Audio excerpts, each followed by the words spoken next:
Okay, hello everybody. Welcome to another edition of the Remote Work Life Summit. And today, yet another great and special guest with me who belongs to one of my favorite companies, let alone my favorite pieces of software, because I just love all things social media.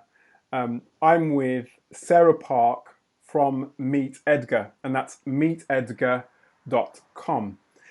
Sarah is the president of Edgar. She's a president advocate at Edgar, and it's really, really important, I think, that, in fact, what Meet Edgar and Sarah's company have to offer is really core to this whole summit, because what you're going to find is you're going to have to be communicating with potential employers, and in your role you're probably going to have to be more often than not using social media. So there's two strands to this.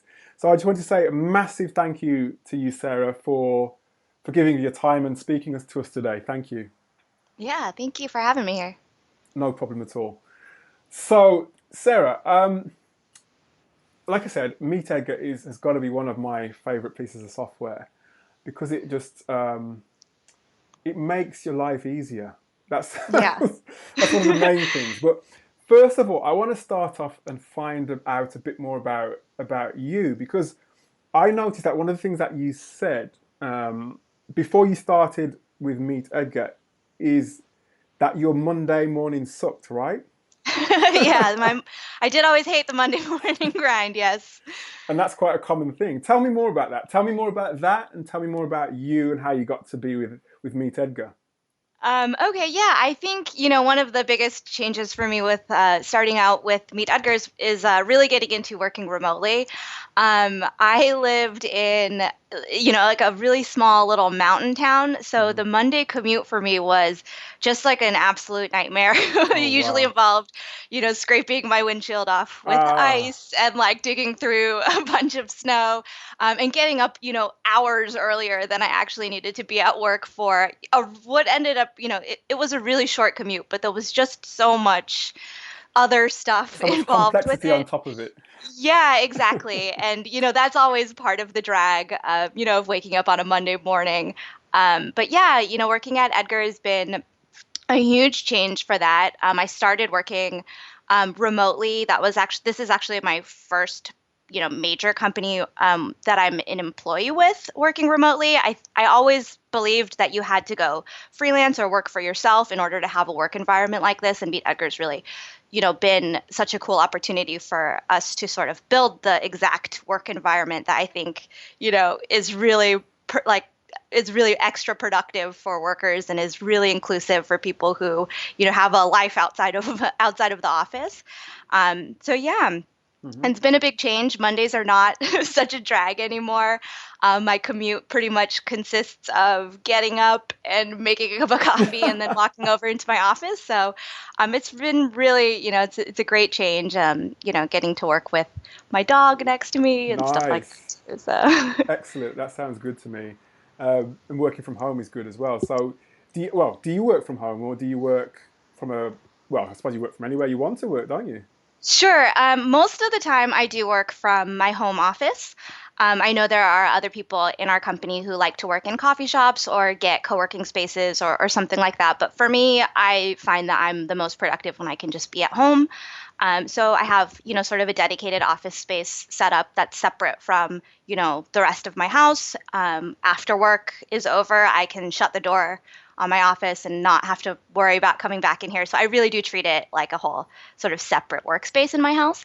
But it is really nice not having to drive anywhere or worry about a commute or, that kind of thing. No, it sounds good. Sounds good.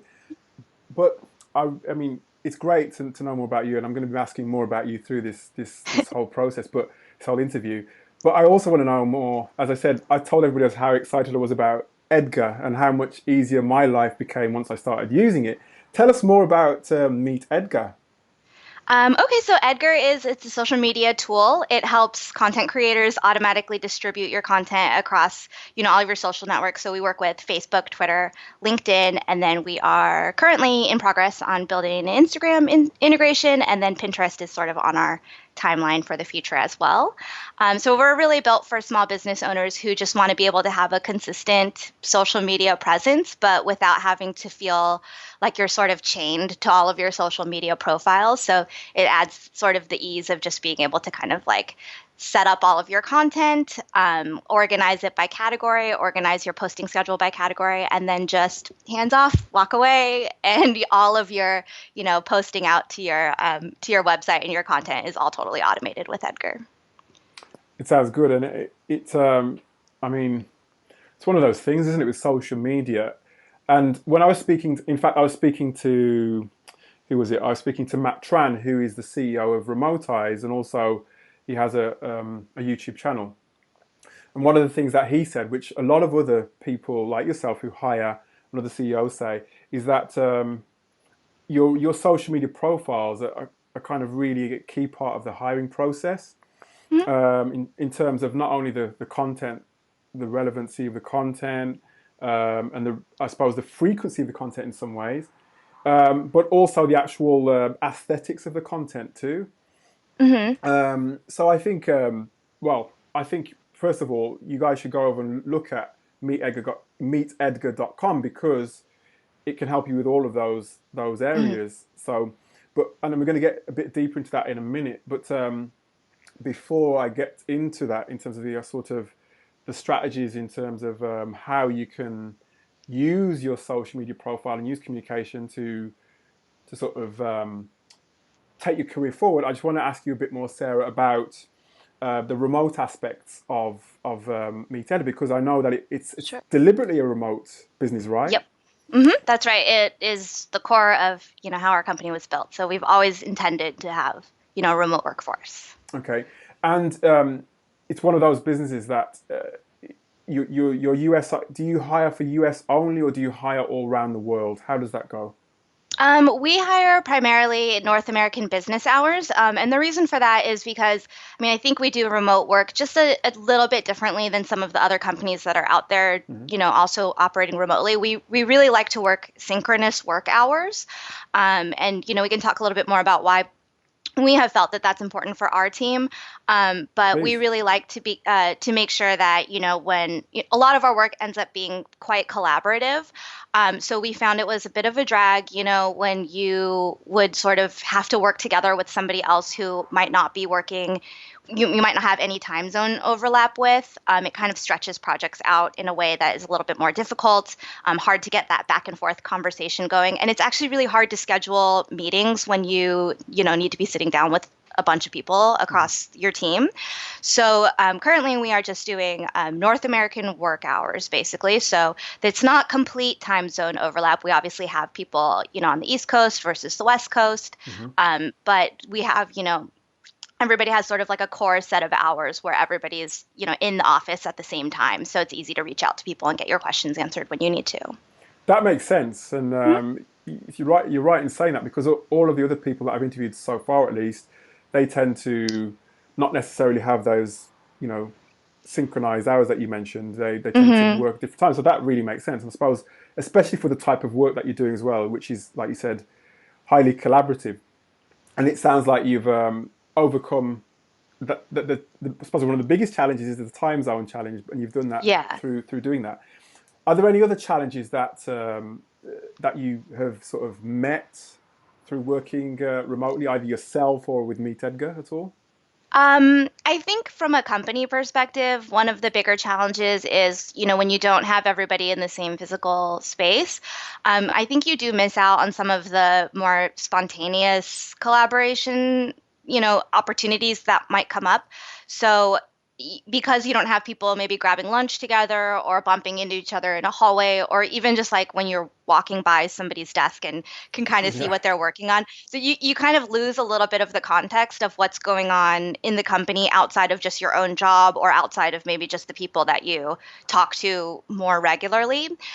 So that's a bit of a challenge that I think we didn't really anticipate in the beginning. I think it's really easy to see those little touch points as not being that important.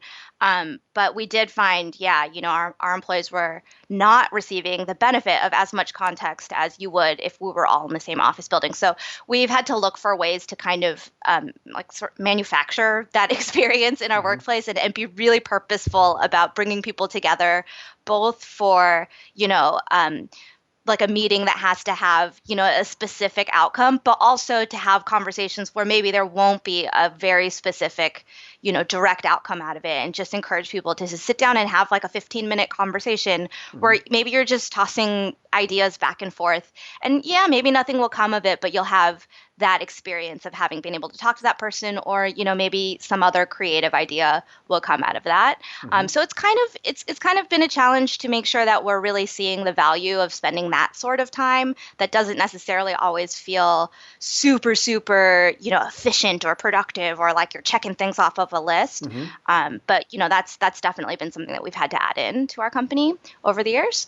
So that's been a challenge. And then honestly, from a personal level, and I think this happens to a lot of people who do work remotely, it can be kind of hard to like know when to turn work on and off. Oh, yes. So we are really, really big at Meet Edgar on, the 9 to 5 work hours. And not everybody works 9 to 5. Some people have those hours shifted a little bit, which is actually another huge benefit of working remotely. Like we have a lot of people on the West Coast who kind of prefer to work East Coast hours. They can be done with work at the end of the day, and that's totally fine. But yeah, just sort of making sure that people are keeping work contained to that 8-hour period, and you're not really letting it spill all over your home life or your physical space, even like having it spill over onto your sofa is always kind of a challenge. Well, I think you've got, I mean, you talked about your home office. It sounds like you're really disciplined. You've got everything sort of in a compartment in a way, and you sort of shut the door. But I suppose when you're really passionate about what you do, it sounds like what you are, it is really difficult, isn't it, to just switch off, because you think to yourself, let me just do that little bit and that little bit sort of thing. Yeah. So and then before you know it, it's like 8 p.m. and you're sitting in the dark and you've just been working all day. I think I've had to create this space for myself. It's something that like I definitely didn't do in the beginning. And there really did come a point where, I realized I am actually a lot more productive if I make sure I'm giving myself breaks from the day, instead of being kind of half on, half off 24 hours a day. I find that I'm just a lot more effective at my work when I can be 100% here, 100% on for those work hours. And then, my productive work day is done. But, like, of course, as anyone else who is really passionate about the work that they're doing, of course, you're kind of brewing some of those problems that came up in your workday, sort of you're backburnering it a little bit for the rest of the day. And maybe you'll have the great idea in the shower or something like that. But if you make sure you're switching out of that like really productive task mode at the end of the day, it kind of does leave you a lot more space to, to be problem solving and, thinking about. I hear you. Yeah, some of my best ideas come when I'm actually about to go to sleep. So I hear that. And I mean, you mentioned some of the challenges that you've had in terms of the work side of things and the way you've manufactured sort of like the 15-minute conversations. What about the social aspects with Edgar? What does that look like? So, because we're all remote and everybody's sort of in their own home offices or coffee shops or wherever they're working out of, you definitely don't have as much of the sort of social interaction that you might have in a normal workplace. There's no sort of after work happy hour or anything like that that people are doing. But we use Slack. It's a chat program. During the workday. So for us, showing up at work is like logging into your Slack. So we always make sure we have some social channels as well going so people can be chatting with each other throughout the day.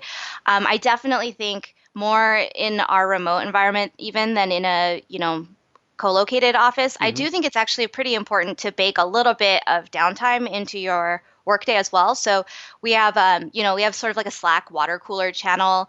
Oh, We wow. have this bot set up that's like a question of the day Oh, thing. that's good. So it just asks sort of a random question just to get conversation going, and people can kind of pop in and out of there throughout the day if they need a little bit of a break from like whatever they're working on, just to sort of remember that your workspace is made up of other human beings Yes, and of course. sort of get to know people and build a little bit more rapport. So it actually is really, really important to us to keep those things going. We've got a couple of other channels, like there's one I think that people are talking about what TV shows they might be watching, Nice. things like that, and one that's like vacation photos. And I love the vacation photos channel. It's Yeah. always really fun to see what people are doing outside of work. But yeah, we always try to keep those conversations going as well. Well, it sounds like you're doing exactly the same things that they do in co-located offices in terms of the conversations, and I think that's pretty important, isn't it? Is the actual communication, and I think that's come up quite a lot in all the conversations I've had so far. Is all the different forms of conversation, whether it be written, whether it be visual or audio. That seems something that's really integral to all, or even more important with remote um, offices. Is that the same with you? Yeah, I definitely feel like with a remote workplace, you have to be a lot more purposeful about that conversation. Like you have to make accommodations for it, and you're actually thinking about, you know, I think when you're in a co-located office, you're probably not thinking as heavily about like, okay, what is the best venue for this conversation? Do we meet in a conference room? Do we have a, video chat about it? Like, Hmm. I think, in a co-located office, it's really easy to just grab somebody and grab them for a quick chat. But for us, we do have to be thinking about like venue. How is this conversation going to happen? Are we going to rely on it coming up in a group chat where people are chatting back and forth via text? Are we relying on email? Are we relying on video calls? And really figuring out what the best channel is for the different types of conversations we have to be having. So, yeah, for us, communicating is such a big thing. I think it's pretty easy when you're working remotely to just forget about everyone else that you're working with and just, zone in on your own stuff. But we find we do our best work when we're making sure we're staying in touch with each other. So. Sounds good to me. Sounds good. And you said this is your first remote role. Was that true? Is that what you said at the top? Yeah, with like a company, I Okay. previous to this, I really thought that like, okay, if definitely knew I wanted to work from home, and have sort of a more of a remote work life. And I really thought I had to start my own business or go into freelance work or whatever, Hmm. something like that, which I did do for for a good Yes. period of time. I've been really, really grateful to, be able to build a remote workplace like this one with like actual benefits and health insurance and stuff like that. Like So, it. Yeah. yeah, I really thought that it was, when I first sort of stepped into this world, I really thought it was going to be much bigger of a trade-off. So. And with that in mind, what? So this was your first workplace remote role. What or how did you go about finding this role then? How did you find it? And also, what attracted you to this particular organization, Meet Edgar or Edgar? Well, so I was working freelance at the time when I, started working with Meet Edgar. Actually, before Meet Edgar was the social media marketing app that it is today, we used to actually do a lot of social media training for small businesses. So that was about the time when I discovered the company. But I discovered it because I was doing a lot of freelance work and I was running my own business, and I was just pretty active on social media and doing a lot, following a lot of people whose like sort of thought leadership I really enjoyed, or people who are posting blog posts about social media and tips on marketing and things like that. So I was actually like a pretty big part of that community when I Hmm. first discovered this role. And I found the job because Laura Roeder, one of the blogs that I followed, was posting about the job. So I actually think social media is a really, really great way to kind of keep up on companies that you like or are interested in, and kind of be the first to hear when they have Yes. job openings. So that's actually exactly what worked for me. What attracted me most to the company is I think I've always really loved the mission of the company. I think marketing on social media is something that a lot of businesses I think get a little overwhelmed by, especially the time. It's very can be time consuming if you're not really sure what to do next. And if you're not automating all of your, automating the basics of your social media presence. So it's something that it really resonated with me just about making that whole world a lot more accessible. And yeah, so I kind of just jumped right in and wanted to be a part of educating small businesses around it. So Excellent. Sounds good to me. And you said you saw Laura's blog post. uh What was your strategy in terms of getting from seeing the blog post to to getting the role? my strategy Your was secret sauce. my secret sauce. I don't know. It's a tough question. I think for me, I really feel strongly that, I think there's a lot of conversation out there right now about, work life versus home life and bringing your whole self to work. I definitely think that work is a huge part of your life. I don't think it's all of your life, but I do believe that if you, feel a lot of, if it, I think that, you have to know yourself really well in terms of where you're going to be able to produce your best work. And that comes across really well when you're talking about a position that you think is going to be a really perfect fit for you.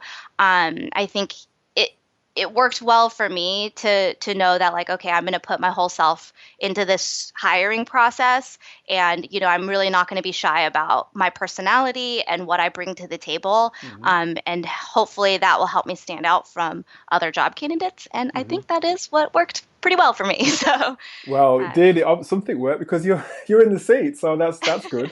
That's really good. And you talk about the mission. You talk about knowing yourself. In fact, actually, it's funny you say that because that's one of the core pillars of this whole summit is like real self-discovery, knowing yourself, and then making a connection with, finding that connection between yourself and the company that you wanna work for. And not only for me as somebody who's used the Meet Edgar application, not only did I like obviously the whole premise of what the software does. I loved one of the things I looked quite deeply. I looked at the values as well.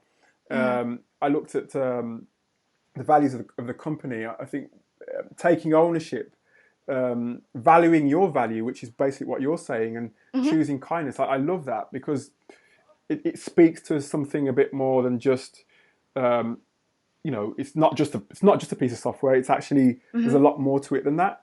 Was that also what attracted you as well to meet Edgar?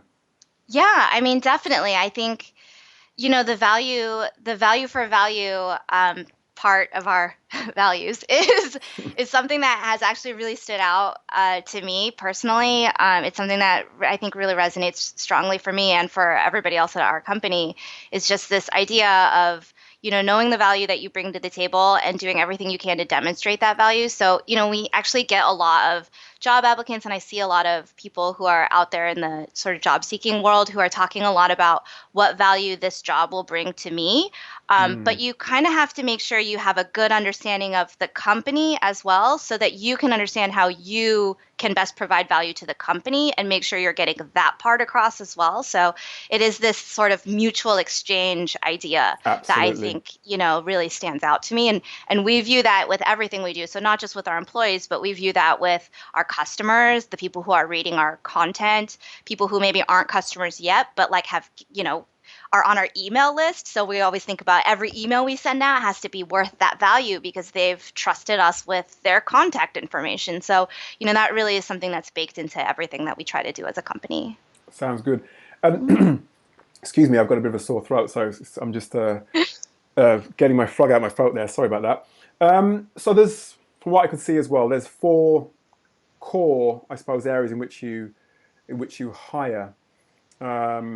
So from what I saw, there's the development, there's operations, there's customer experience, and there's marketing.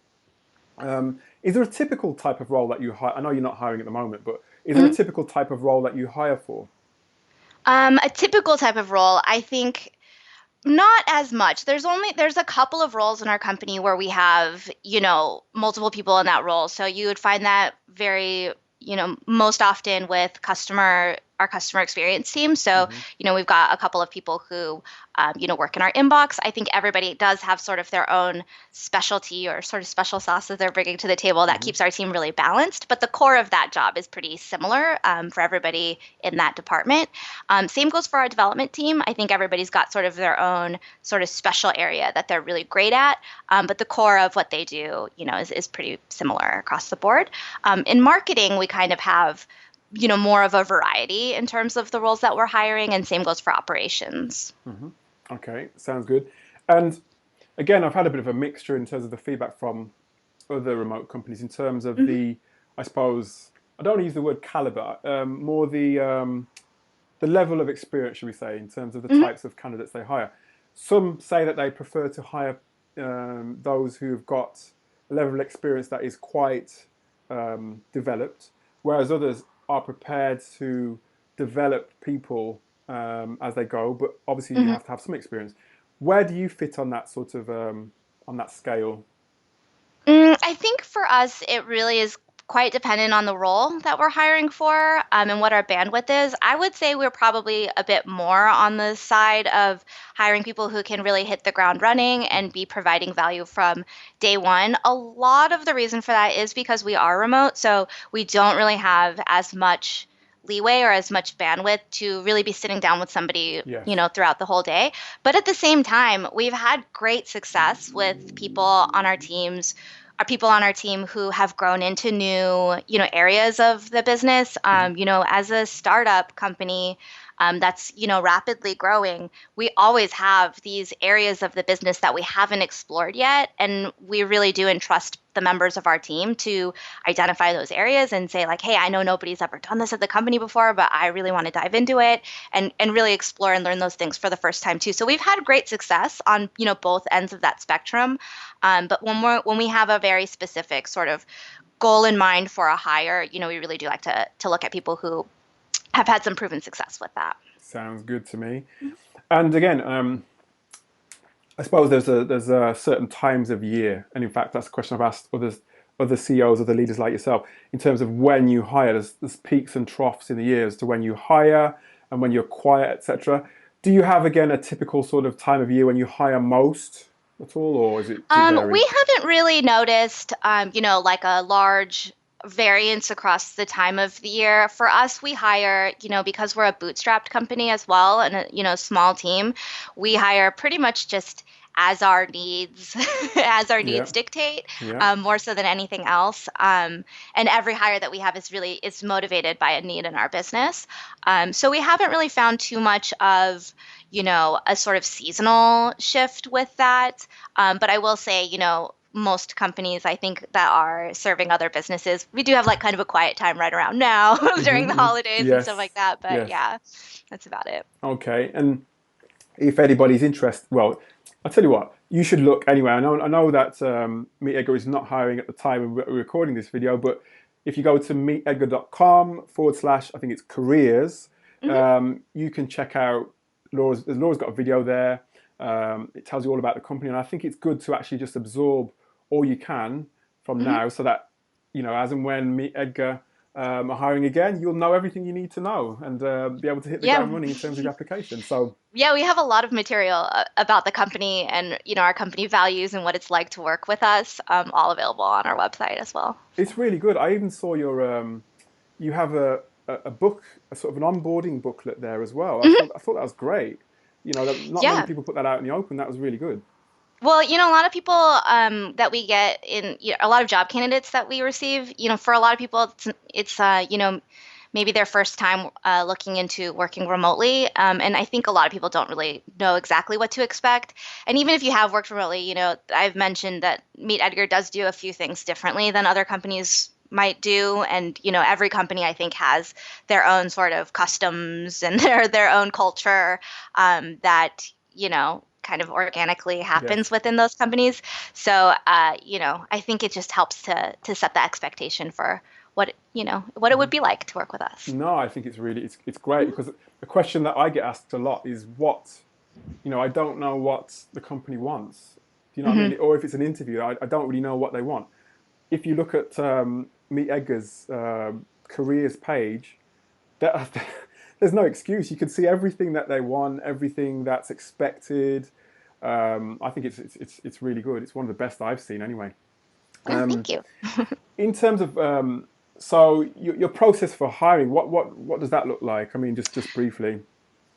We have basically, I think at its core, it's 4 steps, but they can kind of go on. It goes a little bit longer just because we are hiring people remotely, and for us, like on day one, you have sort of like the keys to the kingdom, and we really, we really, we don't have like an introductory period for new employees. It's really like on day one, you're part of the team. So our interview process is a little bit more extensive than you might see at a different company. Hmm. But it's basically, I think, at its core, 4 steps. It would be a pretty long application form. So it's a long form written, like lots of open-ended questions, application form. It's hosted on Google Forms, so we're seeing everybody's written answers. Hmm. We review all of those blind, so we take out all of the like identifying information, and we're Okay. really judging that based on the quality of the questions, the quality of the answers that we're getting to the questions. From there, we move to introductory phone calls where we'll kind of go over the job itself, give candidates a chance to ask questions about the job, and then just to kind of make sure like everybody's expectations are in the right place about what the role actually is. And then from there, we'll move into interviews. So we'll do a skills interview, which is just sort of your normal, like, how is your experience lining up with this job kind of interview. And then we'll do a second interview, typically with people who are outside of the department that you would be working in. So Yeah. some people who you might not on a daily basis be interacting with as much. And we'll talk a little bit more about work style. And that's really focused around, you know, are you the right type of person for our remote work environment? And Hmm. we'll talk through sort of some of the habits that people have or the ways that people feel like they're the most productive, and just see if that's a good fit for us. And then generally speaking, we'll also do at the last step, we'll do either a test project or we'll do some pair programming if it's for a development job. Sounds good. Sounds, yeah, pretty intense process, but I think it's when I say intense, I suppose I mean thorough. Yeah. I suppose you have to be thorough. I think, Hmm. especially with I think a remote business. I think so. I Yeah. agree with that. And you Hmm. mentioned a type of a type. Actually, I'm going to ask you obviously some questions about. I'm going to take a step back actually and ask you questions about how people should present themselves, etc. But Sure. just before I ask you that, you mentioned something about the type of person. In your mind, what do you think are I suppose, the main traits, I suppose, or characteristics that Hmm. suit somebody working? You can either say for Meet Edgar or Yeah. generally as a remote person. I definitely think in any remote company, there probably will be a bigger focus on your communication skills. So really, really excellent communication skills, especially in writing. That's a big Yes. reason why that first step in our application process is a longer form, sort of open-ended written job like application form. And that's just really to see, how well people are getting their ideas across in writing. So much of our work, as much as we bake in video calls and chats and meetings and things like that, so much of our work is happening in writing. So Hmm. whether it's via like text chat on Slack or in comments on Google Docs, or we also use Asana as a task, sort of our task management system. Hmm. So a lot of feedback will happen in the comments there, things like that. So people who work with us definitely have to have a really great handle on their written communication skills. I definitely also think there is I mean, remote work I don't think is right for everybody. I think that's just the way it is. Everybody Yes. has a different way of working. We've had people work with us who have found that, like, maybe I actually would prefer to work in an office environment. So I think there are some characteristics that I think are a little bit more amenable to working remotely, especially like the way you are motivated by your work. Like, if you need to feel like there's all these people next to me and we're all like together working on the same thing, and you really need that to drive your work forward, working remotely might not be a No. great fit. So. No, it sounds good. And again, similar to I suppose the traits that other people like yourself have described, and they always highlight that written aspect of things because Mhm. obviously you're not always going to be on a video. More often than not, you're going to be on an email or an instant chat Mhm. or something like that. So that really makes sense. And I mean, you're a communications. Your degree was in communications, right? Am I right in It saying? was, it was. Communications degree, and I think that's one of the reasons I really love the idea of speaking to you as part of this summit because um, even before the interview, obviously, in order to get the interview, you've got to really impress with your communication, Mhm. written communication being an important part of that. Sarah, do you have any advice on how somebody might present themselves via, for example, um, social media? I mean, Mhm. what kind of things do you look for? That's a good question. I would say, the important thing to remember about social media is it doesn't need to be really stuffy or like you don't have to present yourself as a company or like as a business entity. Social media is something that like this is advice that we give to a lot of our customers, which is don't be a business talking on social media. Hmm. You're a person talking about your business on social Yeah, I media. like that. So Yes, of course. so Yeah. really kind of focus on that because that's the truth of what's happening, right? So you definitely want to make sure it's really clear that there's a person behind that account, a human being who has opinions and thoughts and emotions, and it's okay to have, it's okay to put that stuff out there on social media. So I definitely think, I like one of the things that I like to do, whether it's on social or whether it's an email to somebody that I work with or something like that, is I always try to read that back out loud, whatever I've written down. And if it sounds like something I would say out loud, then it's okay to send. And if it doesn't sound like something I would say out loud, then maybe I might want to rework it just to make sure that we're getting the point across the way a Hmm. human being might speak to Yes, another human being. makes sense. Not using all those big, convoluted words. Yeah, You keeping know, the jargon at bay and keeping the text accessible and quick and easy to read, I think is really key. yeah. I mean, I used to have that problem myself. I have to admit, and like you, I started to read the stuff out loud and sort of see if it just sounded like a conversation almost. Obviously, when Mhm. that made sense. And that, in a way, Sarah, do you think that also applies to like email communications as well, in terms of Yeah, conversation? yeah, definitely. I mean, I think, of course, every business's culture is a little bit different. So in some businesses, it might be okay to be a lot more casual. Whereas in others, you might want to be, sort of a more professional version of yourself, which is also very fine to do. But yeah, I think that's really important because in email, when you're writing things out, I think a lot of people have a tendency to look at a short email and feel like they need to pad that out a little bit Hmm. more, Yes. or maybe they'll do the opposite problem where it's just really hard to keep a more complex idea concise, and you might need to want to, you might want to trim that down a little bit. So I think reading it out loud is really helpful because it gives you a sense of how much time you're asking another person reasonably to be spending on your email, and you could tell right away if like, oh, I'm going to definitely need to trim this down, or maybe I need to put this in a bulleted list to make it a little bit easier to go through so that the other person receiving the email doesn't have to sit there for 20 minutes trying to figure out what I'm trying to say. Hmm. So yeah, I think that's actually a really great technique. No, I agree 100%. And another thing, I mean, I mentioned at the top of this call about the frequency of sort of email communications, um, the, I suppose what can I say? What word can I use? The actual visuals as well, I guess, too. I mean, how can potential job seekers use social media to make those those real connections with people? Hmm. I definitely think, one of the best things that you can do to build good relationships on social media is just to find people whose ideas really resonate with you, and to reach out to them and just say hi and thanks for writing that thing that you wrote, or just to try to have a little bit more of a conversation.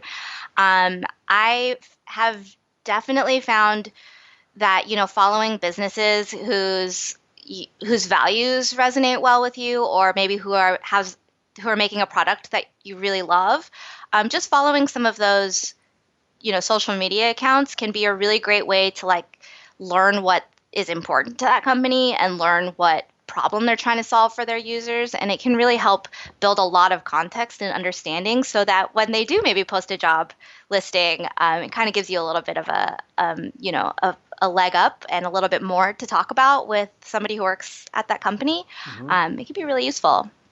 And then, I mean, again, totally agree, I think. And that's how, for me, I found most of my jobs, or at least the contacts I've made. I've found something that sort of something that I really like about that company, and I tend to commend them as well about what they're doing as well. Yeah. And sort of, and I think what you said at the top of the call as well is not just coming from the aspect of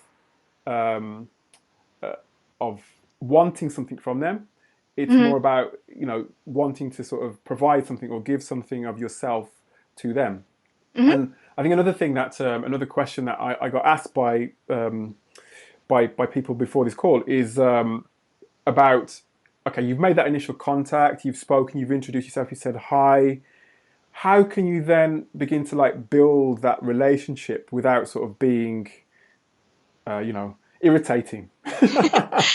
I feel like that's definitely a tough question, because I think a lot of people view the relationship building aspect as something that you have to be really strategic around.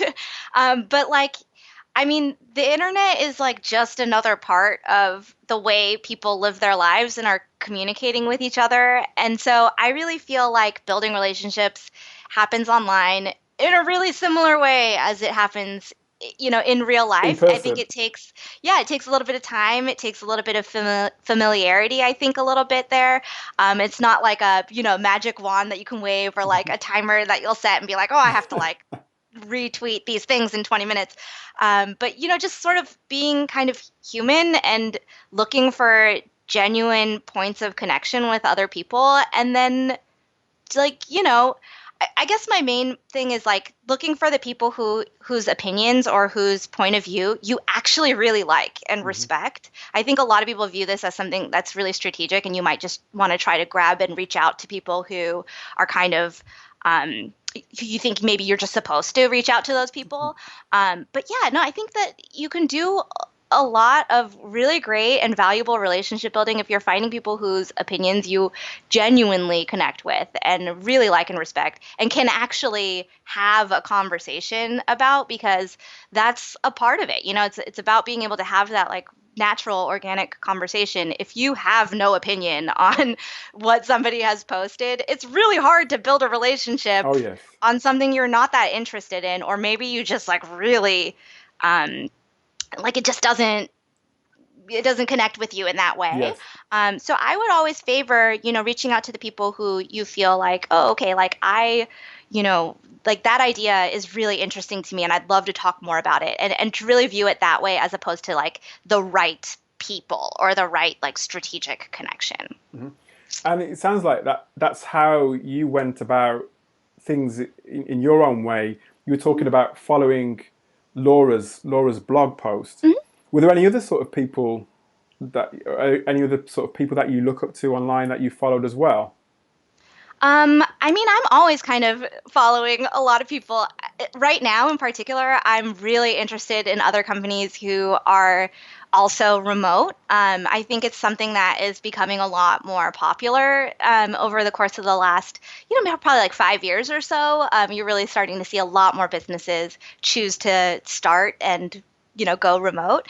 So I've been really interested in having conversations with people who are building cultures that are centered around that lately. And a lot of that has just been, just sort of me following people's blog posts online or, seeing what people are talking about. Or, another thing that happens a lot is like some industries or some topics, they have a lot of really great Twitter chats set up. So you can kind of jump in those and like see what people are talking about and meet people that way as well. So. Sounds good. Sounds good to me.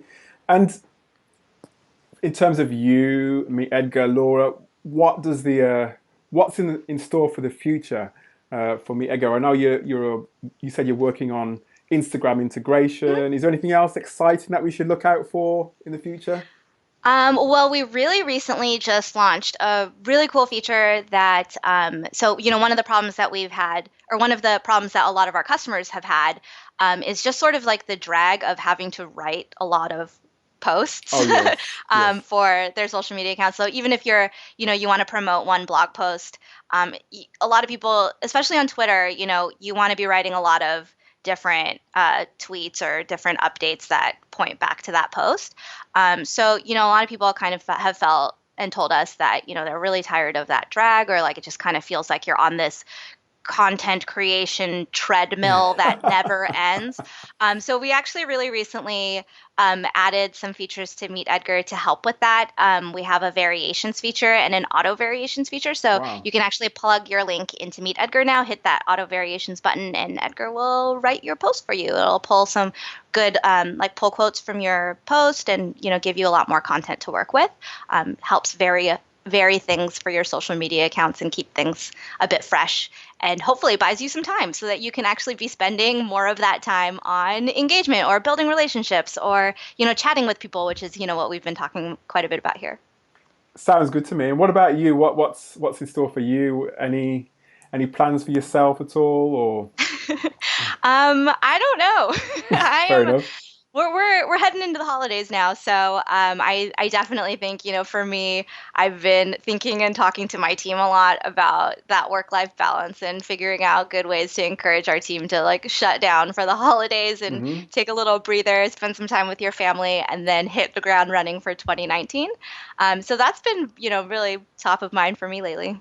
Sounds good to me, Sarah. And I tell you what, it's been eye-opening for me, and I'm sure it's been eye-opening for everybody listening today because, as I said, the whole idea of communication is core and fundamental to, not just getting a role within a remote company or any company for that matter. It's core to actually humanity and building relationships. So I've learned a lot today, Sarah. Thank you for your time, and we'll be keeping an eye out to see what Meet Edgar is doing and what you're doing for the future. Thank you.